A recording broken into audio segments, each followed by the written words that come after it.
ബിസ്മില്ലാഹിർ റഹ്മാനിർ റഹീം.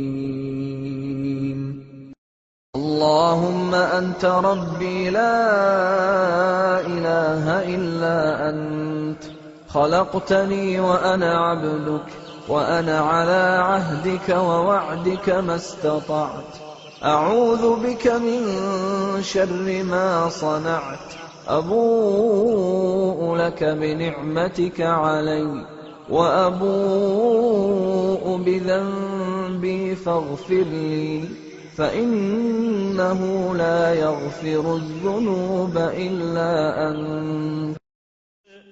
ഓരോ ദിവസവും നബി സല്ലല്ലാഹു അലൈഹി വസല്ലം നമ്മളോട് പറഞ്ഞതാണ്, നിങ്ങളൊരു ദിവസത്തിൽ മിനിമം 2 തവണയെങ്കിലും അഥവാ ഒരു പ്രാവശ്യം പകലും ഒരു പ്രാവശ്യം രാത്രിയും നിങ്ങൾ ഇസ്തിഗ്ഫാറിന്റെ നേതാവിനെ ഉരുവിട്ടുകൊണ്ടിരിക്കണേ എന്ന് നബി സല്ലല്ലാഹു അലൈഹി വസല്ലം പറഞ്ഞതാണ്.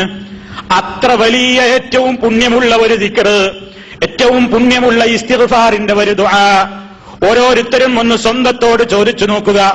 ഈ മുസ്ലിം സമുദായത്തിലെ എത്ര പുരുഷന്മാർക്കറിയാം, എത്ര സ്ത്രീകൾക്കതറിയാം, എന്തുമാത്രം വലിയ മഹത്വമുള്ള ദുആയാണ് അവിടുന്ന് പഠിപ്പിച്ചിരുന്നത്. സയ്യിദുൽ ഇസ്തിഗ്ഫാർ, ഇസ്തിഗ്ഫാറിനെ ചോദിക്കുന്ന പ്രാർത്ഥനകളുടെ സയ്യിദാണെന്നാണ് റസൂലുള്ളാഹി അതിനെ സംബന്ധിച്ച് വിശദീകരിച്ചിരുന്നത്. അങ്ങനെയാണ് ഇസ്തിഗ്ഫാറിനെ ചോദിക്കാൻ കുറെ വാചകങ്ങളുണ്ട്. അല്ലാഹുവിനോട് തൗബ ചെയ്യാൻ നമുക്ക് ഒരുപാട് വാചകങ്ങളുണ്ട്.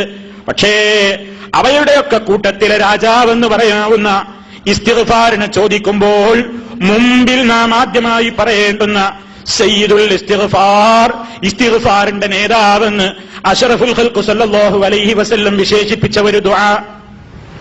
ആ ദുആയിന്റെ പ്രാധാന്യം എന്താ റസൂലുള്ളാഹി സല്ലല്ലാഹു അലൈഹി വസല്ലം പറഞ്ഞത്? ആ ദുആ ഒരാൾ മൻ ഖാലഹ, ആ പ്രാർത്ഥന ഒരാൾ പറഞ്ഞാൽ മൂഖിനൻ ബിഹാ, എങ്ങനെയെങ്കിലും കാണാതെ പഠിച്ച് വെറുതെ ഉരുവിടലല്ല, എന്താണ് ഞാൻ പറയുന്നത് എന്ന് ഖൽബറിഞ്ഞുകൊണ്ട് മനസ്സിൽ തട്ടിക്കൊണ്ട് ദൃഢമായ വിശ്വാസത്തോടുകൂടി ഒരാൾ ആ പ്രാർത്ഥന പകൽ സമയത്ത് പറയുകയും രാത്രിയാകുന്നതിന്റെ മുമ്പേ ആ മനുഷ്യൻ മരണപ്പെടുകയും ചെയ്താൽ ദഖലൽ ജന്ന, അയാൾ സ്വർഗത്തിൽ പ്രവേശിച്ചിരിക്കുന്നു. ഈ ദുആ ഒരാൾ രാത്രി സമയത്ത് മനസ്സറിഞ്ഞുകൊണ്ട് കൽബിൽ തട്ടിക്കൊണ്ടത് അല്ലാഹുവിനോട് പറയുകയും പ്രഭാതം പുലരുന്നതിന്റെ മുമ്പേ അയാൾ മരിച്ചു പോവുകയും ചെയ്താൽ അയാളും ദഖലൽ ജന്ന, സ്വർഗത്തിൽ പ്രവേശിച്ചിരിക്കുന്നു. എന്തൊരു മഹത്വമുള്ള ദുആ, എന്തൊരു പുണ്യമാർന്ന പ്രാർത്ഥന. അത് നബി സല്ലല്ലാഹു അലൈഹി വസല്ലം നമ്മളോട് ഒരു ദിവസത്തിൽ ഏത് മനുഷ്യൻ മരിക്കുകയാണെങ്കിലും ആ മരണം ഒന്നുകിൽ പകലാണ്, ഇല്ലെങ്കിൽ രാത്രിയാണ്, മൂന്നാമത്തൊരു നേരമില്ലല്ലോ. നമ്മൾ ആര് മരിക്കുകയാണെങ്കിലും ഒന്നുകിൽ പകൽ സമയത്താണ് മരിക്കുക, അതല്ലെങ്കിൽ രാത്രിയിലാണ് മരിക്കുക. പകല് മരിച്ചാലും സ്വർഗം, രാത്രി മരിച്ചാലും സ്വർഗം.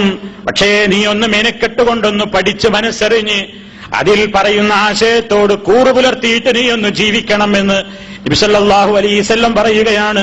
സയ്യിദുൽ ഇസ്തിഗ്ഫാർ, ഇസ്തിഗ്ഫാറിന്റെ നേതാവ് ആ പ്രാർത്ഥന അൻ തഖൂല, നീ പറയലാണ്, അല്ലാഹുമ്മ അൻത റബ്ബി ലാ ഇലാഹ ഇല്ലാ അൻത ഖലഖ്തനി വഅന അബ്ദുക വഅന അലാ അഹ്ദിക വവഅദിക മസ്തതഅതു അഊദു ബിക മിൻ ശർരി മാ സ്വനഅതു അബൂഉ ലക ബിനിഅമതിക അലയ്യ വഅബൂഉ ബിദംബി ഫഗ്ഫിർ ലീ ഫഇന്നഹു ലാ യഗ്ഫിറു ദുനൂബ ഇല്ലാ അൻത.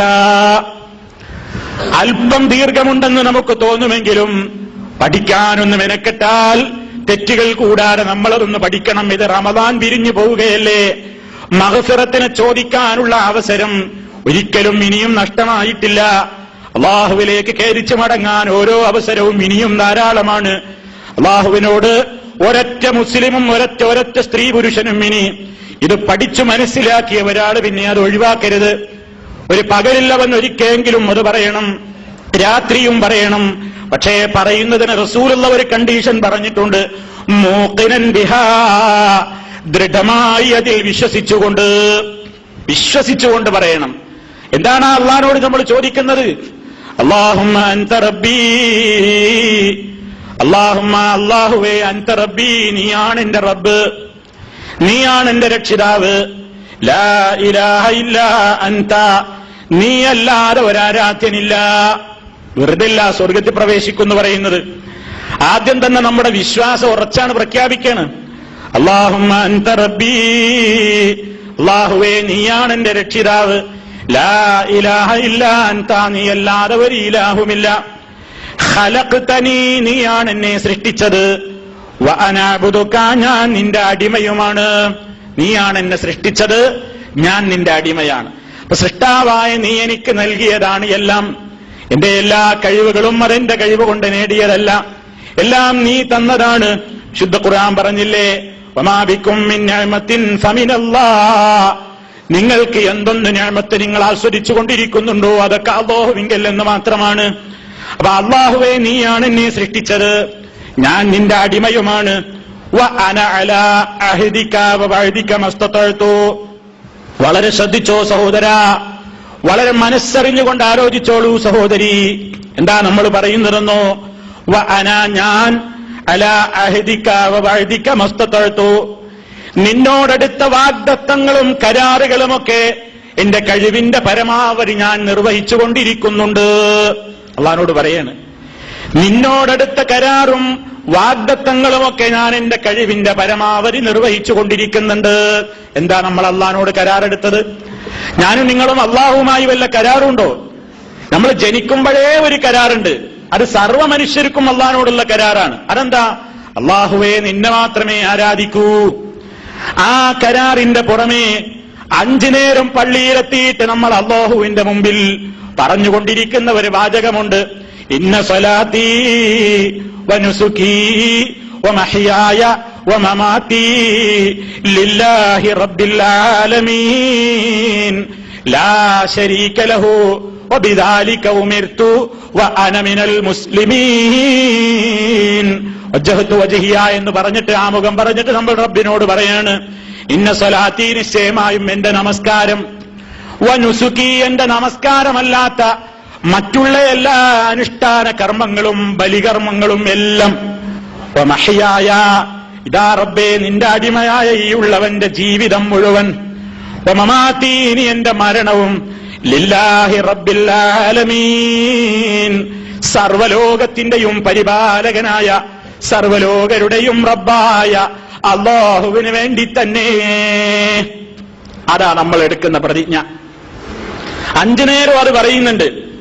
ലാ ശരീക ലഹു റബ്ബുൽ ആലമീൻ, ആരാണ് എന്റെ റബ്ബ്? ആരാണ്? അവന് ഒരു പങ്കാളിയുമില്ല. വബിദാലിക ഉമിർതു, അവനൊരു പങ്കാളിയുമില്ല എന്ന് ഉറച്ചു വിശ്വസിച്ച് അതുപോലെ ജീവിക്കാൻ ഞാൻ കൽപ്പിക്കപ്പെട്ടവനാണ്. അതെന്നോട് എന്റെ റബ്ബ് അത് കൽപ്പിച്ച വിഷയമാണ്. അതിൽ നിന്ന് തെന്നിമാറാൻ എനിക്ക് അവകാശമില്ല. ആ കാര്യം കൊണ്ട് കൽപ്പിക്കപ്പെട്ടവനാണ് ഞാൻ. കൽപ്പിക്കപ്പെട്ടാൽ പിന്നെ എനിക്കൊരു ഡ്യൂട്ടിയുണ്ട്. എനിക്ക് ഇഷ്ടമുണ്ടെങ്കിൽ സ്വീകരിക്കലല്ല, സർവാത്മന കൽപ്പനക്കങ്ങ് കീഴ്പ്പെടലാണ്. അതാ ഉടനെ നമ്മൾ പറയുന്നത്, വ അന മിനൽ മുസ്ലിമീൻ, നീ ഞങ്ങളോട് കൽപ്പിച്ച ആ കാര്യമടക്കമുള്ള എല്ലാ കാര്യത്തിനും സമ്പൂർണമായി കീഴ്പ്പെട്ടവരുടെ കൂട്ടത്തിൽ ഈ സാധുവും ഉണ്ട് റബ്ബേ എന്നിങ്ങനെ അല്ലാഹുവിനോട് നമ്മളൊക്കെ പ്രതിജ്ഞ പറയുന്നുണ്ട്. അവ നമ്മളൊക്കെ സ്ഥിരമായിട്ടൊരു പ്രതിജ്ഞ പറയുന്നുണ്ട്. ജന്മനാ തന്നെ നമുക്കൊരു പ്രതിജ്ഞ നേരത്തെ ബാക്കിയുമുണ്ട്. അതൊക്കെ അല്ലാഹുവിനോട് നമ്മൾ ഈ ദുആയിൽ അങ്ങ് ഓർമ്മിക്കുകയാണ്. വ അന അലാ അഹ്ദിക വ വഅദിക മസ്തതഅതു, ഞാൻ നിന്നോടെടുത്ത കരാറുകളെയും ഉടമ്പടികളെയും ഒക്കെ ഇതാ കഴിവിന്റെ പരമാവധി ഞാൻ നിർവഹിച്ചുകൊണ്ടിരിക്കുകയാണ്. പിന്നെ പറയുന്ന വാചകം എന്താണ്? അഊദു ബിക മിൻ ശർരി മാ സ്വനഅതു, ഞാൻ ചെയ്തിട്ടുള്ള പ്രവർത്തനങ്ങളിൽ ചില തിന്മകളൊക്കെ വന്നിട്ടുണ്ടാകാം. അല്ലാഹുവേ നീ അറിയുന്നവനാണല്ലോ. ആ എല്ലാ പ്രവർത്തികളുടെയും ശർറിൽ നിന്ന് നിന്നോട് ഞാൻ കാവലിനെ ചോദിക്കുകയാണ്. അബൂഉ ലക ബിനിഅമതിക അലയ്യ, നീ എനിക്ക് എത്ര നിഅമത്താ റബ്ബേ ചൊരിഞ്ഞു തന്നത്. നീ എനിക്ക് കണക്കല്ലാത്ത നിഅമത്തല്ലേ തന്നത്. അതൊക്കെ ഞാൻ നിന്റെ മുമ്പിൽ സമ്മതിക്കുന്നു. നമുക്കില്ലാത്തൊരു സംഗതിയാണ്. അള്ളാഹ് എത്ര ചെയ്താലും കിട്ടിയില്ല എന്നാ പറയാ. വാസ്തവത്തിൽ സഹോദരന്മാരെ, റബ്ബ് നമുക്ക് ചെയ്തു തന്നിട്ടുള്ള അനുഗ്രഹത്തിന്റെ അളവും വിലയും കണക്കാക്കാൻ നോക്കിയാൽ ആരെ കൊണ്ടാ സാധിക്കുക? അള്ളാഹുവിന്റെ നിഅമത്ത് നിങ്ങൾ എണ്ണാൻ എന്നാൽ ലാ തുഹ്സൂഹാ, നിങ്ങളെ കൊണ്ടത് കണക്കാക്കാൻ സാധ്യമല്ല തന്നെ. വിശുദ്ധ ഖുർആൻ നമ്മെ അറിയിച്ചതാണ്.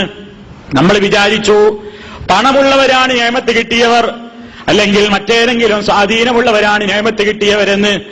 ഒന്നും കിട്ടിയില്ലെങ്കിൽ പോലും മനുഷ്യ, നിന്റെ ശരീരമൊന്ന് ആലോചിച്ചു നോക്കിക്കൂടെ? റബ്ബുൽ ആലമീൻ നമ്മളോട് പറയാണ്, ഫീ അൻഫുസിക്കും, നിങ്ങളുടെ സ്വന്തം ദേഹങ്ങളിൽ തന്നെയും നിങ്ങൾക്കൊരുപാട് പഠിക്കാനില്ലേ, നിങ്ങൾക്ക് ചിന്തിക്കാനില്ലേ? നിങ്ങൾ എന്തേ കാണാത്തത്, നിങ്ങൾ എന്തേ പഠിക്കാത്തത്, നിങ്ങൾ എന്തേ കണ്ടു മനസ്സിലാക്കാത്തത് എന്ന് റബ്ബുൽ ആലമീൻ ചോദിക്കുന്നു. ഇക്കാണുന്ന ശരീരത്തിന്റെ ഒരവയവത്തിനൊന്ന് വില കണക്കാക്കാൻ ആർക്കാണ് സാധിക്കുക?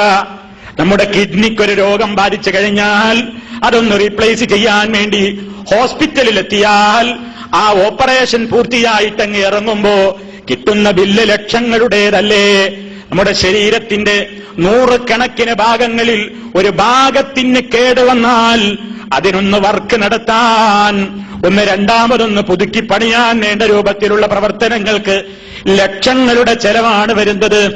കണ്ണൊന്ന് മാറ്റിവെക്കണമെങ്കിൽ, കിഡ്നി ഒന്ന് മാറ്റിവെക്കണമെങ്കിൽ, ഹൃദയത്തിനൊരു ശസ്ത്രക്രിയ നടത്തണമെങ്കിൽ, ഒരു ബൈപ്പാസ് സർജറി നടത്തണമെങ്കിൽ, ഒരു ഡയാലിസിസ് ചെയ്യണമെങ്കിൽ ഏതെല്ലാം നിലക്കുള്ള രോഗങ്ങളാണെന്ന് മനുഷ്യനെ അഭിമുഖീകരിച്ചു കൊണ്ടിരിക്കുന്നത്.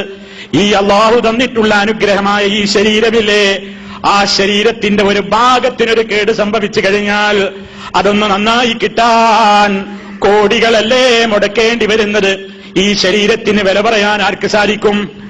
ആ ശരീരമടക്കമുള്ള നിഅമത്തില്ലേ, അല്ലാഹുവേ നീ എനിക്കൊരുപാട് തന്നിട്ടുണ്ട്, അബൂഉലക, ഞാൻ നിന്നോടിതാ സമ്മതിച്ചു പറയുന്നു, ബിനിഅമതിക അലയ്യ, നീ എനിക്ക് ചെയ്തു തന്ന നിഅമത്തുകളെ ഞാൻ നിന്നോട് സമ്മതിക്കുന്നു. നിഅമത്ത് കിട്ടിയെന്ന് വിശ്വസിക്കുന്നവനെ അള്ളാഹിനോട് ശുക്ർ ചെയ്യുള്ളൂ. അതാണ് അതിന്റെ കാര്യം. എനിക്ക് അനുഗ്രഹം കിട്ടിയിട്ടുണ്ട് എന്ന് അറിഞ്ഞെങ്കിലേ ഞാൻ അള്ളാഹിനോട് ശുക്ർ പറയുള്ളൂ. ഒന്നും കിട്ടിയിട്ടില്ല എന്ന് പറയുന്നവനോട് കോപം ഉണ്ടാവുക. അപ്പൊ അതുകൊണ്ട് ഇത് അള്ളാഹു നമ്മെ കൊണ്ട് ഏറ്റുപറയിപ്പിക്കുകയാണെന്ത്? അബൂഉലക ബിനിഅമതിക അലയ്യ, നീ എനിക്ക് ചെയ്തു തന്ന നിഅമത്തുകളെ നിന്റെ മുമ്പിൽ ഞാൻ സമ്മതിച്ചു പറയുന്നു. ഇനി പറയുന്ന വാചകം വഅബൂഉ ബിദംബി, അത്രമാത്രം നിഅമത്ത് നീ എനിക്ക് ചെയ്തു തന്നിട്ടുണ്ടെങ്കിലും അതിനൊന്നും നിന്നോട് ശുക്ർ ചെയ്യാൻ എനിക്ക് സാധിച്ചിട്ടില്ല റബ്ബേ. ഒരുപാട് അബദ്ധങ്ങളാണ് സംഭവിച്ചിട്ടുള്ളത്, ഒരുപാട് പാപങ്ങളാണ് വന്നു പോയിട്ടുള്ളത്. ആ പാപങ്ങളൊക്കെയും ഞാനിതാ നിന്റെ മുമ്പിൽ കുറ്റസമ്മതത്തോടെ ഏറ്റുപറയുന്നു. വഅബൂഉ ബിദംബി, എന്റെ ദമ്പിനെ ഞാനിതാ ഏറ്റുപറയുന്നു, സമ്മതിക്കുന്നു. അതുകൊണ്ട് ഫഗ്ഫിർലീ, നീ എനിക്ക് പുറത്തു തരണേ. എന്തേ നിന്നോട് ഞാൻ പാപമോചനം തേടാൻ കാരണം? എനിക്ക് മറ്റാരോടും തേടിക്കൂടാ. കാരണം ഫഇന്നഹു ലാ യഗ്ഫിറു ദുനൂബ ഇല്ലാ അൻത, നീയല്ലാതെ പാപങ്ങൾ പൊറുക്കുന്നവരില്ല. പാപം പൊറുക്കുന്നവൻ നീ മാത്രമേ ഉള്ളൂ, വേറെ ഒരാളുമില്ല. ഒരാളുടെയും മുമ്പിൽ കുമ്പസാരം നടത്താൻ ഞങ്ങൾക്കില്ല, ആരും ഞങ്ങളുടെ കുറ്റങ്ങൾ ഏറ്റെടുക്കാനുമില്ല.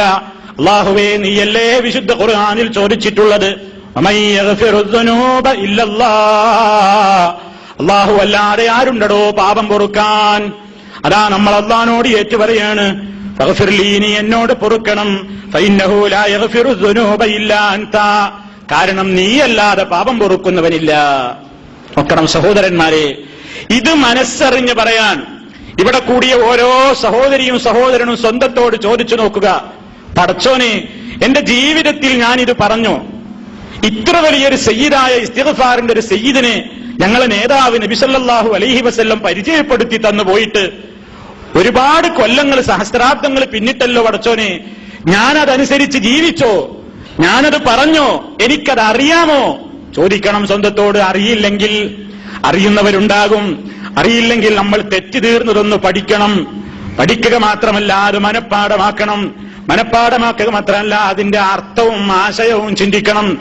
എന്നിട്ട് ആ ആശയത്തോട് കൂറ് പുലർത്തിക്കൊണ്ട് നീ അത് പകൽ സമയത്ത് പറഞ്ഞാൽ, ഒന്നുകിൽ സഹോദര നമ്മുടെ മരണം പകൽ നേരത്തല്ലേ, അതല്ല രാത്രിയിലാണ് പറയുന്നതെങ്കിൽ ഒന്നുകിൽ മരണം രാത്രിയിലല്ലേ, ഏത് സമയത്ത് മരിച്ചാലും ദഖലൽ ജന്ന, സ്വർഗത്തിൽ അവൻ പ്രവേശിച്ചിരിക്കുന്നു എന്ന് കാരുണ്യത്തിന്റെ പ്രവാചകനായ മുഹമ്മദുർ റസൂലുള്ളാഹി സ്വല്ലല്ലാഹു അലൈഹി വസല്ലം നമ്മെ പഠിപ്പിക്കുന്നു.